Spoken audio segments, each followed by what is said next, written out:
Salut Marie, pleine de grâce, le Seigneur est avec vous. C'est bien, Gabriel.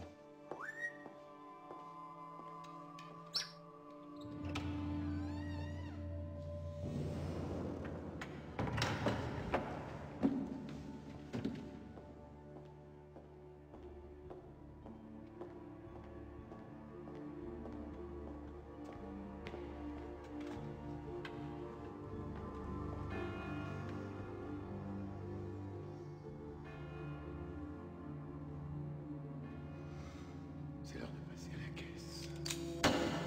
Père, Confiteor, Deo, Omnipotenti. Confiteor Deo. Omnipotenti. Quia peccaus. Quia peccaus. Quia peccavi. Mea culpa. Mea culpa. Mea culpa. Mea culpa. Mea maxima. La maxima.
Rassurez-vous, ce n'est pas pour cette victime-là que je vous ai fait venir.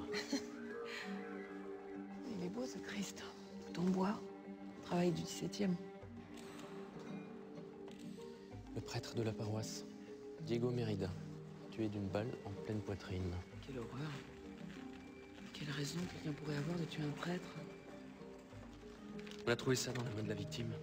Apparemment, l'assassin est parti avec le reste du document. Ah oui, vous voulez savoir ce que c'est et si le vol constituerait un mobile? Déjà, c'est pas du papier, c'est du parchemin. Je dirais 17e ou 18e siècle. Et les inscriptions? En quelle langue est-ce écrit? Attendez. Ça ressemble aux chiffres des francs-maçons. Pardon? C'est un alphabet codé. Les francs-maçons se sont inspirés du chiffre des Templiers pour l'établir. Qu'est-ce qu'un prêtre faisait avec ça? Je sais pas, mais j'ai déjà vu ça quelque part, je sais pas où.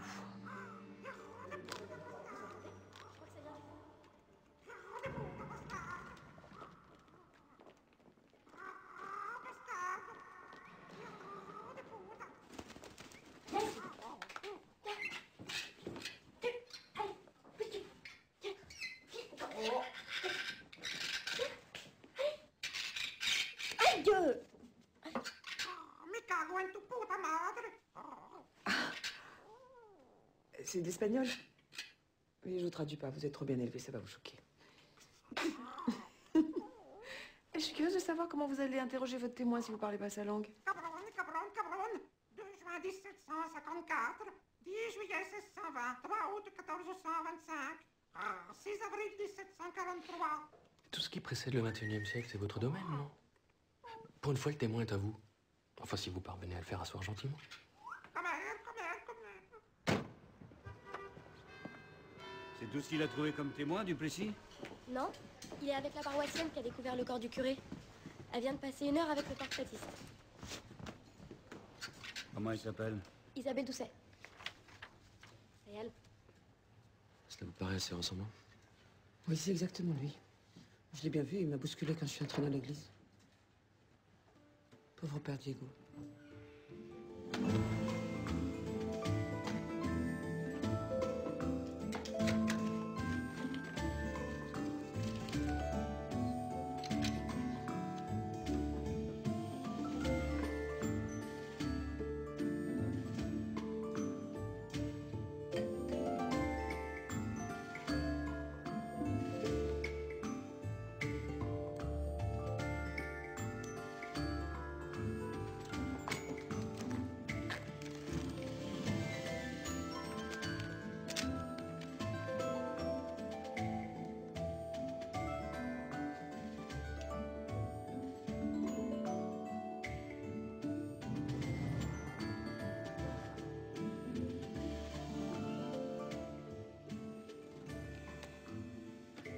êtes sûr que c'est le même parchemin?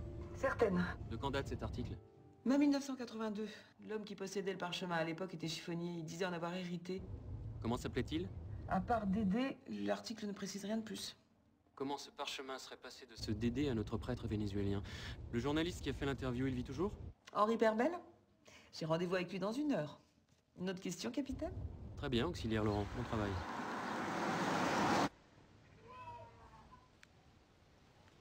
Monsieur Henri Perbel? Madame Laurent. Bonjour. Bonjour. Souvenir d'un reportage pendant la guerre en ex-Yougoslavie.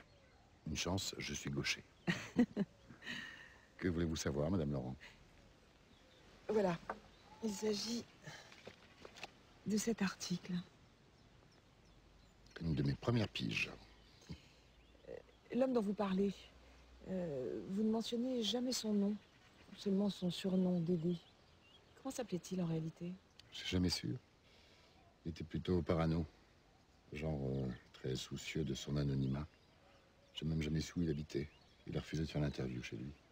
Pourquoi était-il si méfiant? Parce qu'il pensait que son parchemin était la pièce maîtresse d'une vaste conspiration de francs-maçons. Vous voyez, Jean? Et dans le titre, vous faites allusion à un héritage?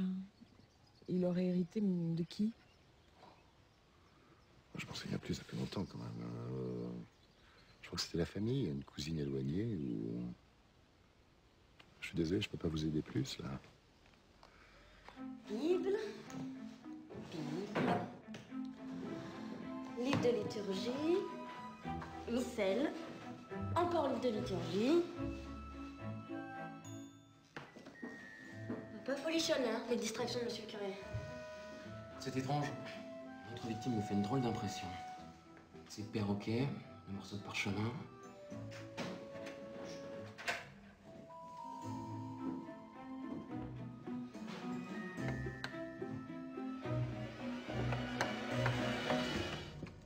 Mais Capitaine Duplessis, le père Diego va bien? depuis quand étiez-vous la femme de ménage du père Diego? Quand il est arrivé, il y a 4 mois. Vous ne semblez pas réellement surprise par sa mort? En fait, je m'en veux. Un matin, le mois dernier, je l'ai trouvé avec un œil au beurre noir, des contusions partout et ses vêtements étaient déchirés. Il s'était battu. Avec qui? Il a rien voulu me dire. Je l'ai conduit à l'hôpital. Il avait une côte cassée. Mais il n'a pas voulu porter plainte. J'aurais dû faire quelque chose. Avez-vous déjà vu cet homme ici ou à l'église? C'est parce qu'il est noir que vous me posez la question? Il a été vu sur les lieux du crime.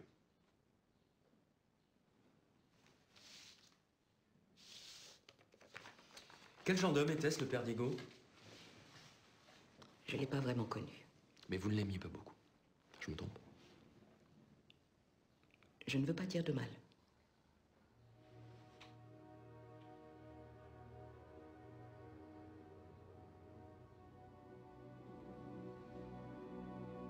Il vous pardonnera.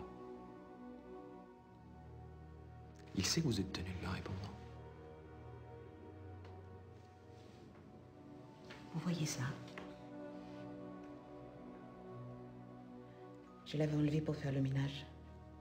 Je l'avais posé sur la cheminée. Je suis allée lessiver la cuisine. Et quand je suis revenue, le père Diego était en train de le tripoter. En quoi est-ce mal? Il a sursauté, il a reposé très vite. On aurait dit un voleur. Après ça, j'ai fait attention. Bizarre le curé, non? Je vais demander quelques renseignements complémentaires sur lui auprès de l'évêché. Vous devriez pas passer par le prod pour ça? Allô? Oui, c'est la gendarmerie d'Angoulême. Ils ont une plainte qui pourrait matcher avec notre portrait robot. C'est une infirmière. Ok, merci. 2 mars 1744, 4 juin 1742, 29 janvier 1551, 1er avril 1339, 11 mars 1700, 25 décembre 1748, 2 mars 1744, 4 juin 1742, 29 janvier 1551, 1er avril 1339, 11 mars... Ce n'est pas un journaliste que vous deviez interroger? C'est ça, moquez-vous. J'ai vu Henri Perbel. Ancien héros de guerre, mais piètre informateur. Je ne sais rien de plus sur ce fameux Dédé. Je cale, là. C'est assez rare pour être souligné auxiliaire, Laurent. Vous aurez peut-être plus de chance avec ça. C'est quoi, des perroquets empaillés? Ils étaient chez le curé? C'est bizarre comme collection. Vous avez pu traduire ce qui est écrit sur ce document? Pas vraiment. Enfin, j'ai traduit chaque signe dans notre alphabet. Ça, c'est un C, ça, c'est un X, ça, c'est un E, mais... Et ça ne forme pas de mots? Non. En fait, celui qui a écrit ce message a non seulement utilisé un alphabet codé, mais aussi un langage crypté. Il devait avoir un gros secret à protéger. Je ne sais pas ce que c'est que ce parchemin, mais il était sûrement très précieux. Il a au moins fait un envieux. C'est bien l'homme contre lequel vous avez porté plainte contre X? Je suis sûre. D'accord. Qu'est-ce qui s'est passé exactement? Il est venu ici se renseigner sur une ancienne employée. Je n'ai pas voulu lui répondre. Puis il m'en a appelé pour une urgence. Alors lui, il en a profité pour me piquer la fiche. Il faut être culotté quand même, hein? C'était quand? La semaine dernière. Et c'était qui cet employé? Rose Lausset, la femme de ménage de la victime. Elle a fait partie du personnel d'entretien de l'hôpital jusqu'en 99. Ce type cherchait des renseignements sur Rose. Stupido! Stupido! Hijo de puta! Hijo de puta! Hijo de puta! Je vous ai déjà dit que je le connais pas. Je vois pas pourquoi cet homme me chercherait.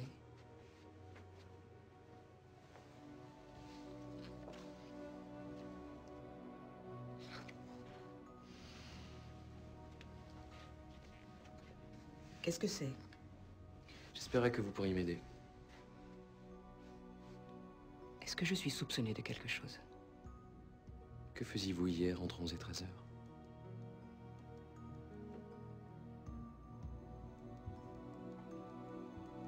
Vous taire ne vous aidera pas, Madame Lausset.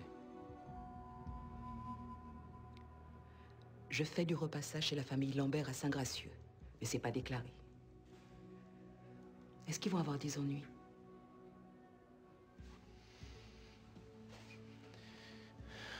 Depuis quand vivez-vous en métropole? Je suis venue quand j'avais 17 ans, par le Bibidome. Bibidome? Avez-vous de la famille en Martinique? Je n'y suis plus jamais retournée.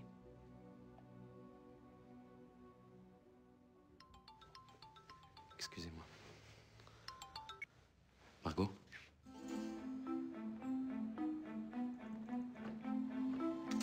Non! Pardon.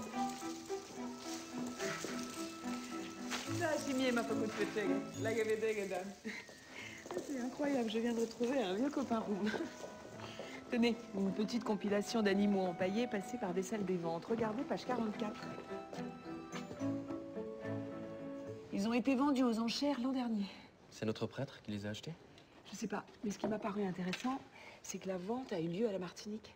Les perroquets viennent de là-bas? Comme Rose? Et peut-être comme l'homme du portrait robot. Quelque chose m'échappe à propos de Rose. Son alibi tient la route, mais notre suspect ne la cherche certainement pas par hasard. Sauriez-vous ce qu'est un bibidome? Rose l'a mentionné et... Et vous n'avez pas posé la question de peur de paraître ignare? Simple rapport de force avec une suspecte. Le Bibidome, c'est le nom créole donné au Bumidome, le bureau de développement des migrations dans les départements d'outre-mer. Vous ne vous êtes jamais demandé pourquoi il y avait autant d'employés entiers dans les administrations françaises?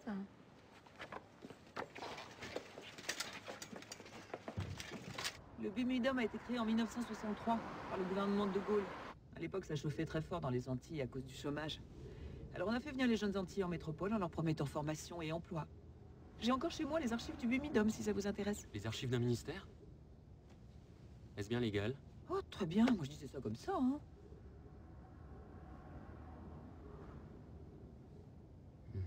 Bien. Où est-ce que vous pourrez trouver sur Rose?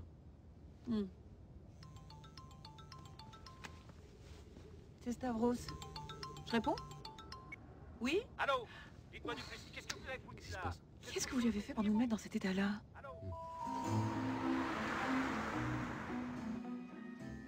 Mais enfin, Duplessis, qu'est-ce qui vous a pris d'aller faire cette demande directement à l'évêché? L'évêque aurait-il émis des réticences? Pas de ça avec moi, capitaine. Vous savez parfaitement que l'Église est comme l'armée. Elle protège ses ouailles. Et dans le cas présent, elle a raison. Le père Diego est une victime, pas un suspect. Il n'empêche qu'il reste certaines zones d'ombre autour de notre victime. Le fait qu'il n'ait pas porté plainte suite à son agression? Bon, le capitaine Duplessis a parfaitement compris la leçon, monsieur le procureur.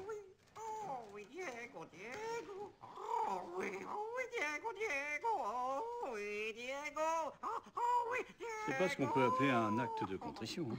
Le père Diego avait une maîtresse. Annoncer à l'évêque que son curé s'envoyait au 7e ciel. Cela passera sûrement mieux si vous lui dites que Diego Mérida n'était peut-être pas prêtre. Ce serait cohérent avec son comportement. Il y avait tous ces livres de liturgie neufs au presbytère. Un prêtre de cet âge-là n'en a plus vraiment besoin. En revanche, quelqu'un qui voudrait se faire passer pour prêtre en aurait l'utilité. Vous avez entré les empreintes digitales de ce Diego Méridan à la base? Rien à signaler sur notre territoire, mais au Venezuela, peut-être. Je vais faire le nécessaire auprès d'Interpol. Je vous remercie. Un embryon de piste concernant cette maîtresse? La perquisition chez lui n'a rien donné. Ah, monsieur le curé était discret, on peut le comprendre. Oui, mais pas elle. Oh oui. Oui. Ah oui, oui, oui, oui, oui, Diego, Diego, oui.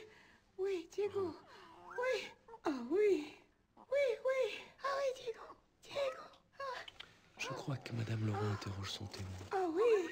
Isabelle, Isabelle, je t'aime, Isabelle. Oh. Madame Doucet? Oh, Isabelle. La femme qui a découvert le corps, elle s'appelle Isabelle. Isabelle Doucet. Isabelle. Muchas gracias, Galeón.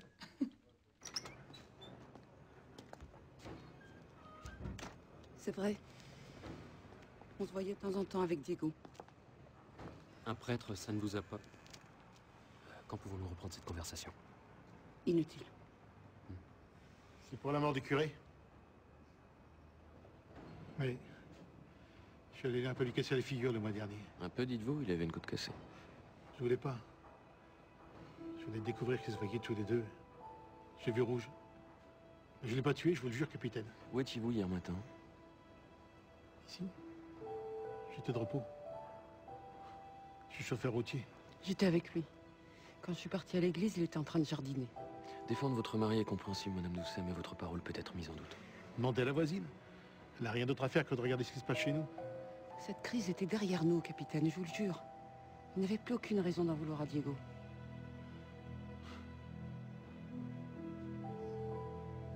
Si cette crise était vraiment derrière vous, qu'alliez-vous donc faire à l'église, Madame Doucet? Dire à Diego que c'était terminé, justement.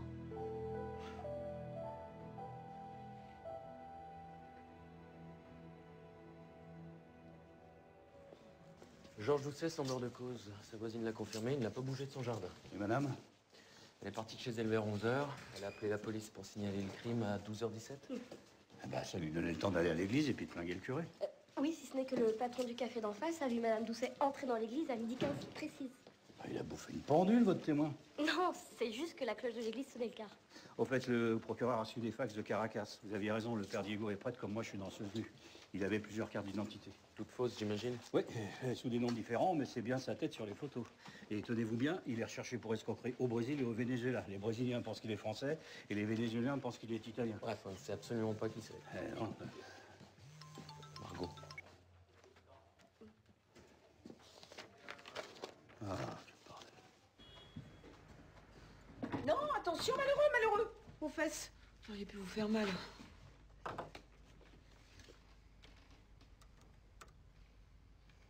Les archives du Bumidum? Exactement. C'est le centre de Crouy, en région parisienne. C'est là que Rose a été accueillie et qu'elle a été formée quand elle est arrivée en métropole en 1967. Et là, elle apparaît sur le registre. Quel âge avait-elle? 17 ans.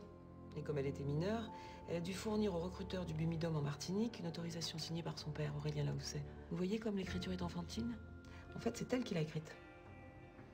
Et ils l'ont laissé partir comme ça, sans vérifier. Ils n'étaient pas très regardants. Ils avaient besoin de bras, surtout. Mais le plus grave, c'est ça.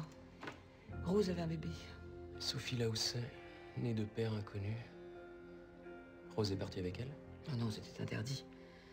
Il y a eu une possibilité de regroupement familial ouverte en 70. En 71, Rose a fait une demande pour faire venir sa fille en métropole. Curieusement, c'est resté sans suite. Et vous savez pourquoi? Non. Où se trouve Sophie aujourd'hui? Elle vivait à Fort-de-France. Elle a eu un fils, Frédéric, qui a 22 ans aujourd'hui, qui est étudiant en philo à Poitiers. Voilà sa photo. Et voilà notre portrait robot. Le le petit-fils de Rose.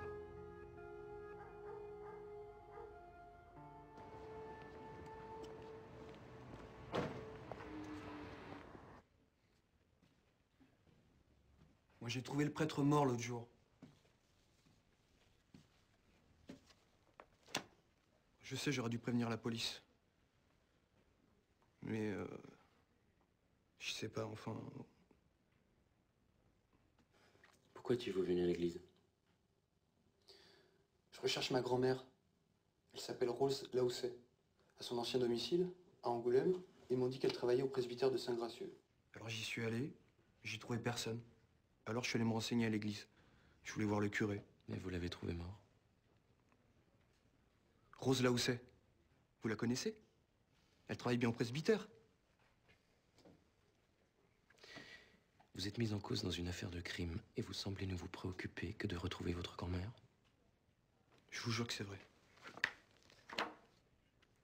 Est-ce que cela vous rappelle quelque chose? Non. Non.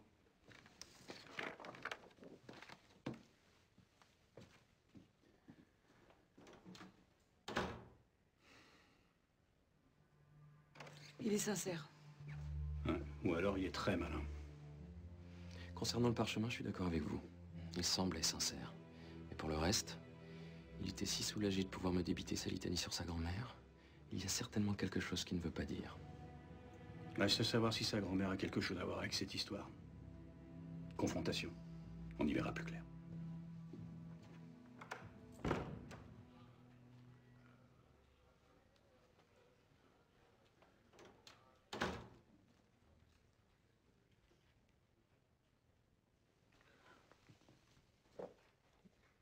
Mamie?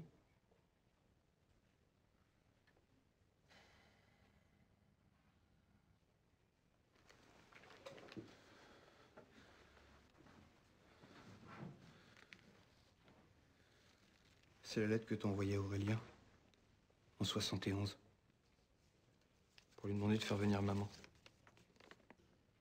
Il l'a toujours gardée.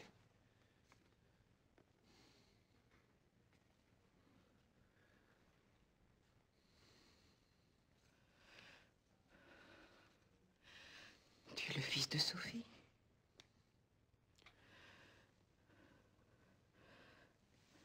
Mon petit-fils.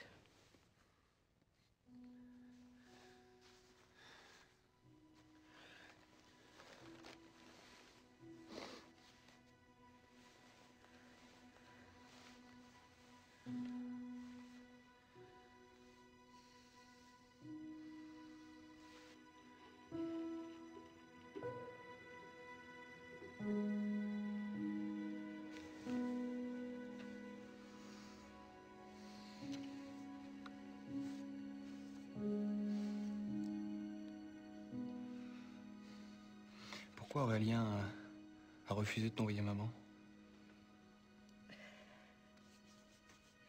Parce qu'il voulait pas que je m'en aille. Je suis partie en cachette. Pourquoi tu t'es pas défendu? Il avait pas le droit de te prendre ta fille. Il m'aurait fallu un avocat.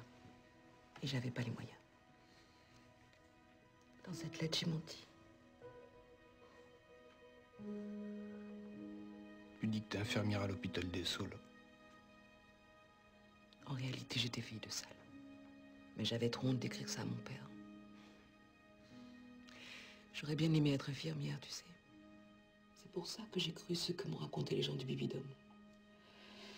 Mais quand je suis arrivée, j'ai débarqué dans un centre en région parisienne. Et il faisait un froid. J'avais jamais vu la neige. J'étais partie avec ce que j'avais sur moi.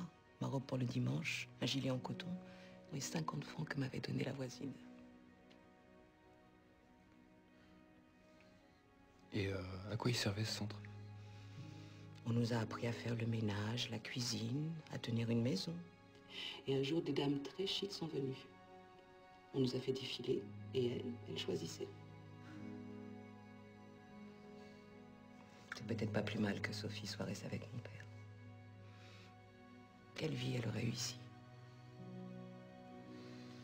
Tu as une photo d'elle?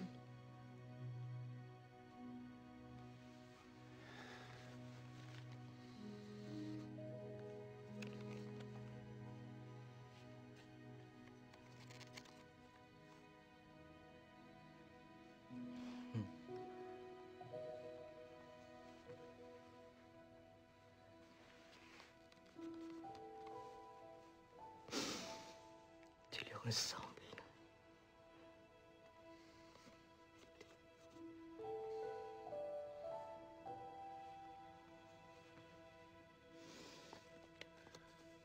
Comment il va? Elle est morte l'année dernière. Dans un accident de voiture.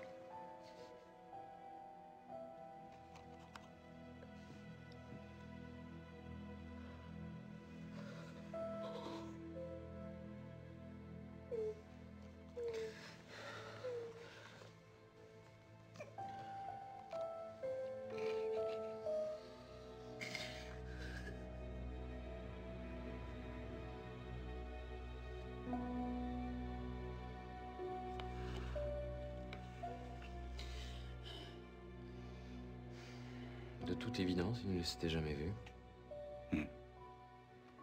Bon, ils sont pas complices. Mais ça blanchit pas pour autant, Frédéric. Il était à l'église parce qu'il la cherchait, c'est tout. Chercher. Tu raisonnes vraiment comme une généalogiste. Il était au mauvais endroit au mauvais moment, ça arrive. En matière de crime, on se trouve rarement au mauvais endroit au mauvais moment. L'émotion est un critère de jugement risqué auxiliaire, Laurent. Oui, Astrid.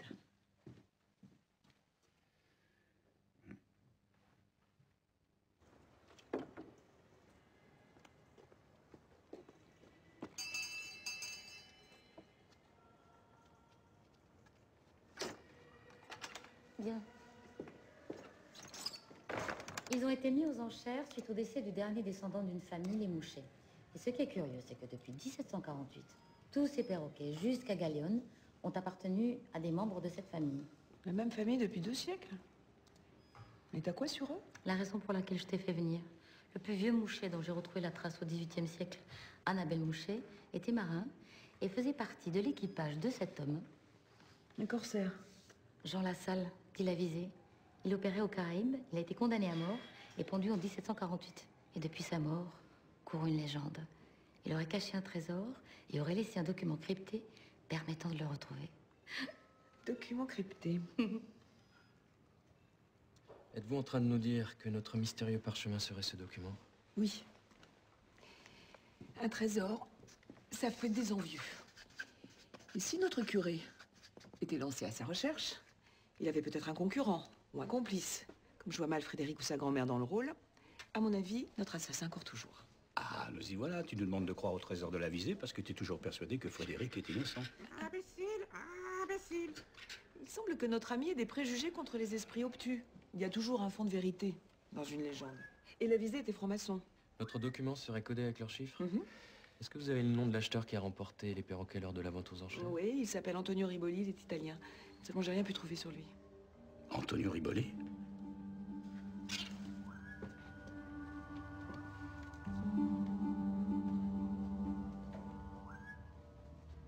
Ah bah c'est ça. Antonio Riboli, c'est une des fausses identités de notre soi-disant curé. Ah bah voilà, j'avais raison. Oh, ne vous emballez pas. Le parchemin, les perroquets, il semble que notre victime s'intéressait effectivement au trésor du corsaire Lavisé, mais on manque de preuves formelles. Escroc, chasseur de trésors, Margot a peut-être raison, hein, on peut se poser des questions. Un habitué de la dissimulation et du secret. Garnier. Oui. Retournez au presbytère. Je serais très étonné qu'il n'y ait pas une planque quelque part. Bien, capitaine. Je suis avec elle, ça me connaît ce genre de choses. Margot, pendant que tu y es, ramène cet emplumier chez lui, il commence à me taper sur les nerfs. D'accord. Vous prenez l'oiseau, Garnier, s'il vous plaît. Basta. Silenzio, silenzio, cara.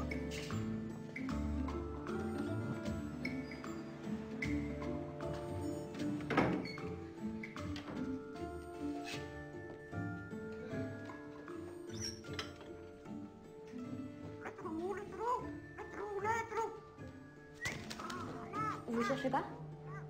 Si, si. Il y a un truc bizarre. Quoi? Là.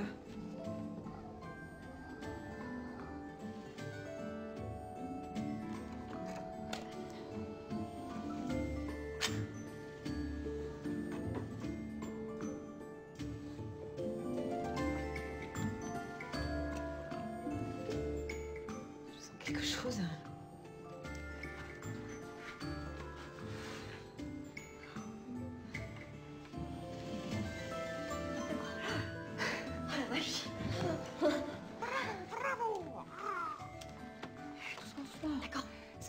D'accord.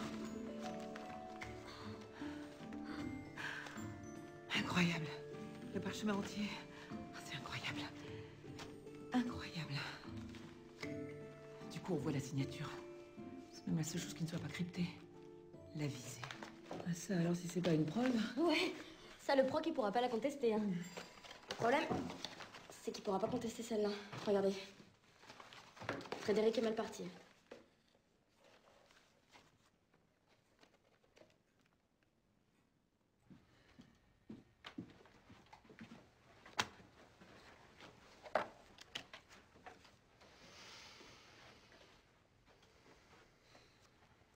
Je suppose que vous la reconnaissez?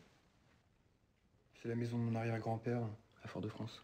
Vous y viviez jusqu'à votre entrée à l'université de Poitiers, c'est bien ça? Oui. Le père Diego était, semble-t-il, bien renseigné sur votre famille. Tous ces documents viennent de chez lui. Sur celle-ci, c'est votre mère, Sophie. Vous voyez, le père Diego a écrit son nom à l'arrière de la photo. Sur celle-ci, c'est Aurélien, votre arrière-grand-père. Et sur celle-ci, c'est Frédéric. C'est vous.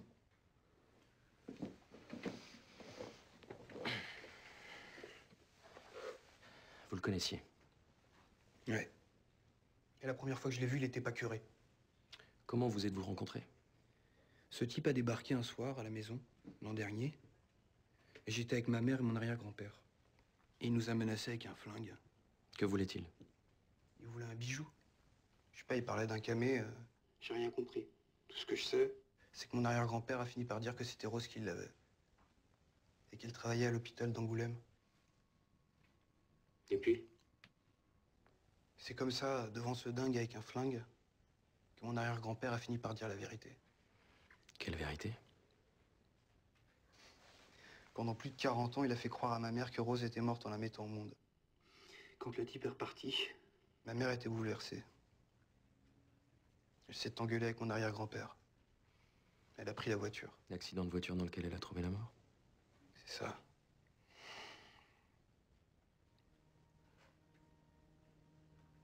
Quand j'ai vu le prêtre mort l'autre jour, c'était horrible.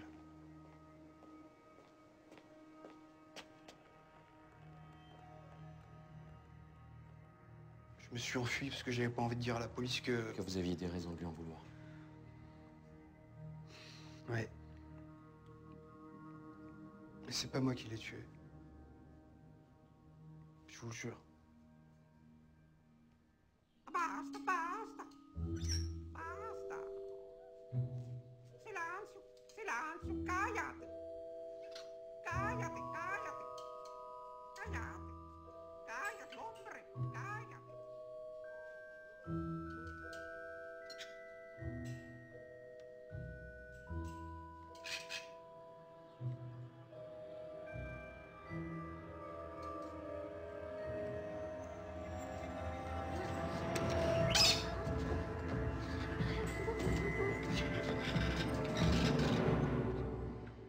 Après la mort de sa mère, il a quitté la maison de son arrière-grand-père pour venir ici. Où il a retrouvé celui qu'il tient pour responsable de sa mort. Ça, c'est un mobile. Il est solide. Oui, mais qui ne colle pas du tout avec notre piste concernant le trésor de la visée. Qu'est-ce que c'est que cette histoire de camé que cherchait notre curé? C'est du pipeau? Rose en porte un, effectivement. Et notre faux curé semblait s'y intéresser. Bordel. Où est-ce qu'on a raté une marche, Duplessis? Margot? Comment? J'arrive.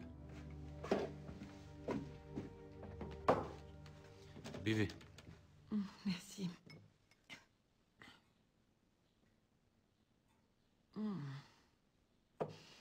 Ça va mieux?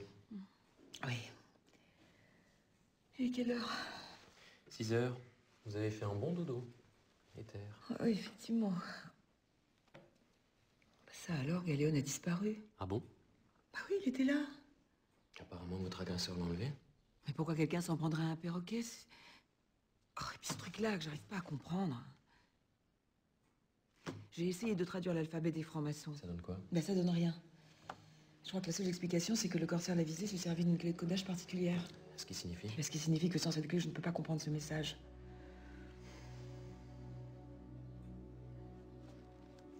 Est-ce qu'un bijou pourrait constituer cette clé? Un bijou?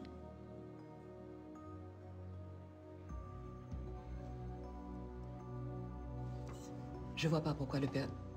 Enfin, ce faux curé, pourquoi il le voulait, ce médaillon. Il a rien de particulier, je vous assure. D'où vient-il, ce camé? On se le transmet de mère en fille depuis des générations. Vous me le confiez? Pas pour longtemps. Qui est avec vous sur cette photo? C'est le père Beauvais. C'était dans le journal de la paroisse. C'est quand il a pris sa retraite. Quand était-ce? Un peu avant l'arrivée du faux curé. Pourquoi?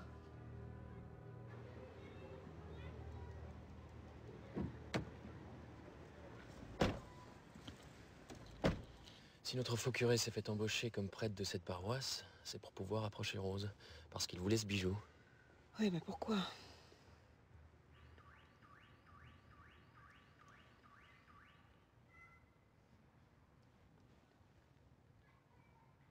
Galéone. C'est Galéone, la clé du message de la visée. C'est pour ça qu'ils l'ont enlevé. Les dates qu'il récitait. C'est ça, la clé.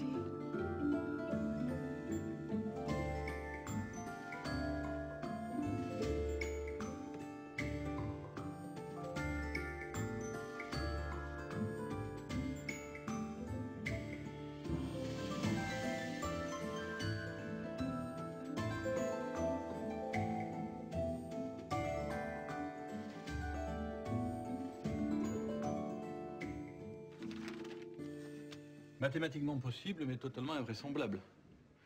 Comment un perroquet connaîtrait-il la clé de décodage de ce document si elle a été élaborée par un corsaire au XVIIIe siècle? Eh ben, le capitaine Duplessis va vous expliquer ça. Les dates sur les plaques indiquent leur naissance et leur mort. Les perroquets vivent en moyenne 80 ans. Les deux premiers ont très certainement appartenu au corsaire Lavisée et Annabelle Mouchet, son homme d'équipage, les a récupérés après sa mort. Ensuite, les perroquets se sont tous connus successivement. Le plus vieux a appris la leçon au plus jeune, jusqu'à Galéone.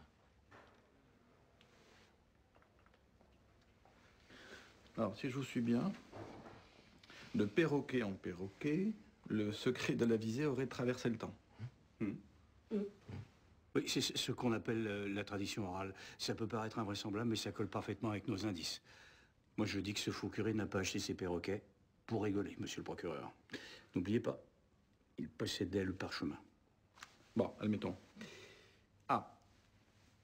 Et ce Frédéric, quel rôle jouerait-il dans cette chasse au trésor? À mon avis, aucun. L'enlèvement de Galéone et l'agression dont Madame Laurent a été victime le prouvent, non? Frédéric était avec nous. Je pense qu'on peut le relâcher. Hors de question pour l'instant. Frédéric était sur les lieux du crime, il a fui, il a menti. Alors toutefois, calmez-vous, je dois admettre que votre piste concernant le trésor de ce Lavisée n'est pas dénuée de pertinence. Je vous donne 24 heures avant la mise en examen de Frédéric. C'est entendu, mademoiselle?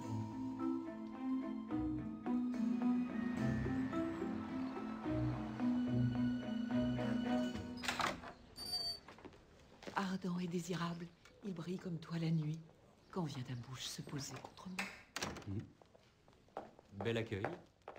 C'est le message écrit sur le parchemin? C'est un testament amoureux, en forme de poème. On m'a pris la nuit pour le déchiffrer. Tenez, si vous voulez jeter un coup d'œil, il est sur le bureau. Je vous ai apporté des croissants. Oh, c'est gentil. Non, j'ai pas faim, merci. La flamme qui t'anime à jamais le colore.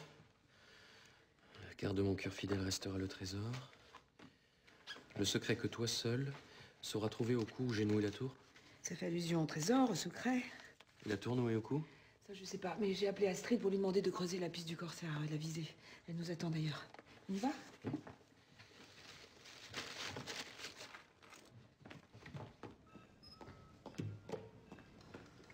Voilà ce que j'ai trouvé. Et voici l'agrandissement de cette partie. On dirait le camé de Rose. Oui. Et elle, qui est-ce? Elle s'est nommée Marie Duvigny. Elle était esclave et voyageait sur un bateau anglais que Lavisée a raisonné. Il l'a libérée et affranchie en 1744. Mais comment ce bijou serait-il parvenu jusqu'à Rose Lausset? Vous manquez d'imagination, jeune homme. Ou de romantisme. Une belle prisonnière, libérée par un corsaire. On se croirait dans un de tes romans. Ah oui, vous ne savez pas, sœur Astrid écrit des romans. À l'eau de rose, certes, mais elle a une très jolie plume. Oh, sous pseudonyme et au bénéfice des bonnes œuvres de ce couvent, bien entendu. Et j'aime ça. Je vous en prêterai un, vous allez adorer. Vous vouliez savoir comment ce camé est parvenu jusqu'à votre Rose Lausset? Mais oui, bien sûr. Mais oui, quoi? Et Marie Duvigny, c'est celle dont la visée parle dans son message. Hein. La femme qu'il aimait. Et je parie qu'ils ont eu un enfant. Un petit garçon, né à Fort-de-France en 1748, juste avant la mort de la visée. Marie Duvigny et le corsaire n'étaient pas mariés, mais il a reconnu son fils. Dois-je comprendre que Rose Lahousset serait la descendante du corsaire Lavisée? Dire que j'ai cru aux retrouvailles du petit-fils et de la grand-mère. Comment vous disiez déjà? L'émotion est un critère de jugement risqué. Je ne pense pas qu'il Mais faille... tous les éléments nous ramènent à eux. Le trésor de la visée et leur héritage. Alors, quand le père Diego va s'en prendre à la famille Lahousset à Fort-de-France, ça met la puce à l'oreille de Frédéric. Frédéric ne vous a pas agressé, il était avec moi hier. C'est elle, Rose, qui a volé le perroquet, et lui, il a tué le curé. Non mais c'est un comble quand même. Quand je crois les gens innocents, vous les croyez coupables, et quand je les Vous êtes crois bouleversée coupables... parce que Rose vous a ému, vous perdez toute objectivité, Margot. Vous imaginez vraiment Rose vous agresser à son âge? Alors là, méfiez-vous des capacités des femmes d'un certain âge, capitaine. Et puis oui, Rose m'a émue. Mais vous imaginez la vie de merde qu'elle a eue, cette femme? Arrivée en France avec tous ses espoirs, tout quitter pourquoi? Vous imaginez cette solitude, mais c'est injuste. Alors ne pas se laisser dépouiller de son héritage par un escroc, c'est un excellent mobile. J'aurais fait exactement pareil à sa place. Une femme d'un certain âge. Il y en a une qui devait être au courant de la chasse au trésor de notre faux curé. Isabelle Doucet, la maîtresse du père Diego. Je vous assure que je l'ignorais. Pourquoi êtes-vous allé à l'église ce matin-là? En réalité, ce n'était pas pour rompre, je me trompe. Je n'ai pas tué Diego, je vous le jure. Hein.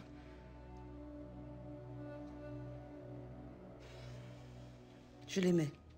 Depuis longtemps. Quand l'avez-vous connu? En décembre 81, bien avant mon mariage. Comment s'appelait-il? Thomas. Thomas Blanchot. J'avais 20 ans, et du jour au lendemain, plus de nouvelles. J'en ai eu du chagrin. Je me suis mariée. Mais j'ai jamais cessé de penser à lui. Et il y a quelques mois, il est venu sonner à ma porte. J'y croyais pas. Il vous a dit pourquoi il avait disparu toutes ces années? Il a tué un homme, accidentellement, dans un incendie. Il était obligé de fuir. Il m'a pas prévenu à l'époque, pour pas me mêler à tout ça. Cet incendie après lequel il a dû fuir, quand était-ce?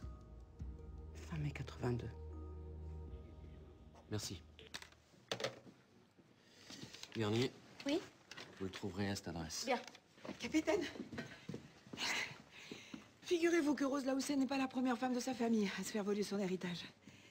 À la mort de la visée, Marie Duvigny n'a jamais pu récupérer le parchemin.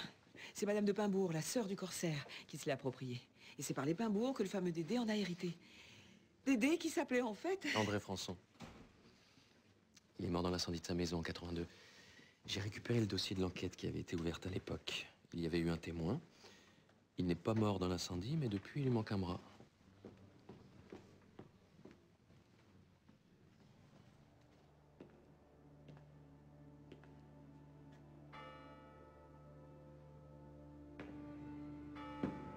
Le jour où je suis arrivé dans l'église, la porte était ouverte. C'était midi moins le quart, je crois. Je suis allé au fond, à gauche, au confessionnal. Je me suis assis. Il n'a pas traîné. 30 secondes après, il est venu me rejoindre. Il s'est assis à côté de moi. Là, je me suis rappelé à son bon souvenir. C'est l'heure de passer à la caisse. Mon père. Henri. Il a reconnu ma voix tout de suite. Tu m'as reconnu. Ça fait longtemps. Désolé. Je suis pas mort dans l'incendie. Mais je voulais pas de ça, tu sais, c'est arrivé, mais je te paierai, c'est promis. Non, c'est exactement ce que tu m'as dit il y a 30 ans. Mais c'est vrai cette fois. J'ai pu décoder le parchemin, ça m'a pris des années. Tu l'as toujours? Oui, bien sûr, regarde, toujours sur moi. Ce con. Il l'a fait sur lui. Ça servirait à quoi de me tuer, hein? C'est une question de jour maintenant. On va trouver le trésor et tu auras ta part. Ma part? T'as pas perdu ton sens de l'humour. Tu vas être très sage maintenant et tu vas répéter après moi. Mea culpa. Mea culpa. Mea culpa. Mea culpa. Mea culpa. Mea maxima culpa. Mea maxima.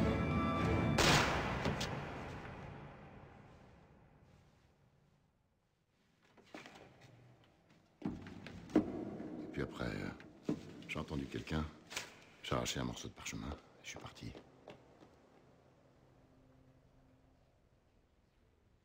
Je regrette pas de l'avoir tué. Il a fait de moi un infirme. En plus, il a tué Dédé. C'est lui qui a mis le feu chez Dédé. Thomas, enfin, votre Diego Mérida, avait lu mon article sur le vieux chiffonnier. Il voulait absolument avoir ce parchemin. Moi, j'avais besoin d'argent à l'époque, alors...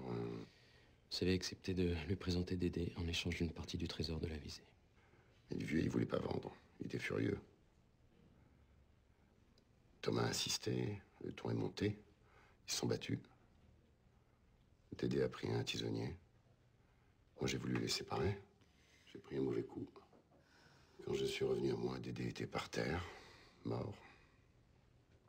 Et le feu avait pris partout. Et Thomas était déjà loin, parti avec le parchemin. Il y a une poutre qui s'est écroulée sur moi. Je sais même pas comment j'ai fait pour me dégager. J'ai passé des mois à l'hôpital. Des mois. Pendant 30 ans. Tous les jours. J'ai rêvé que je faisais payer Thomas Blanchot. Tous les jours. Comment l'avez-vous retrouvé? Le mois dernier, ma nièce se marie. C'est curieux, hein, comme le hasard fait les choses. Cette voix, ces gestes, il était là, devant moi, en soutane, à présider la messe. Il m'a pas reconnu. Ça, moi, je risquais pas d'oublier. La vengeance. Cela pourrait m'ouvrir des jurés, si ce n'est que ça n'était pas votre mobile. Le trésor, c'est ça. Ça me semble évident, non? Un bras, ça a un prix. Vous croyez pas?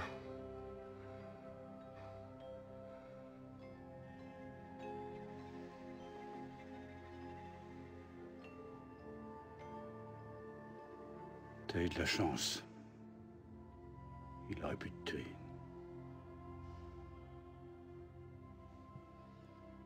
Tu vas devoir me supporter encore un peu.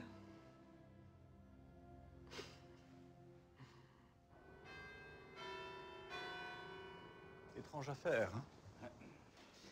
Et le fameux trésor, alors? Henri Perbel l'a trouvé? Non, mais l'assassin sous les verrous, c'est ce qui compte, non? Vous n'avez pas envie de savoir?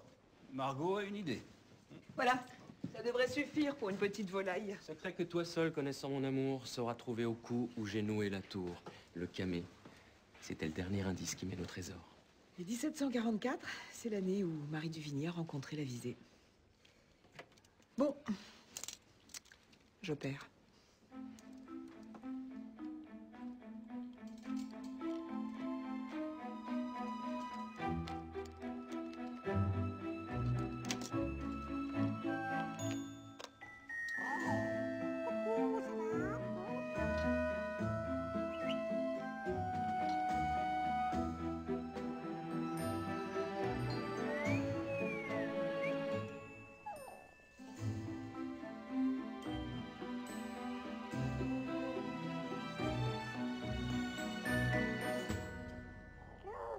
Et voilà l'héritage que vos ancêtres vous ont laissé, Rose. La flamme qui t'anime, à jamais le colore. C'est un rubis. Félicitations, Margot. Ah, mais je suis pour rien. C'est Galéon qu'il faut féliciter. Merci, Galéon. Basta, hasta la vista, baby.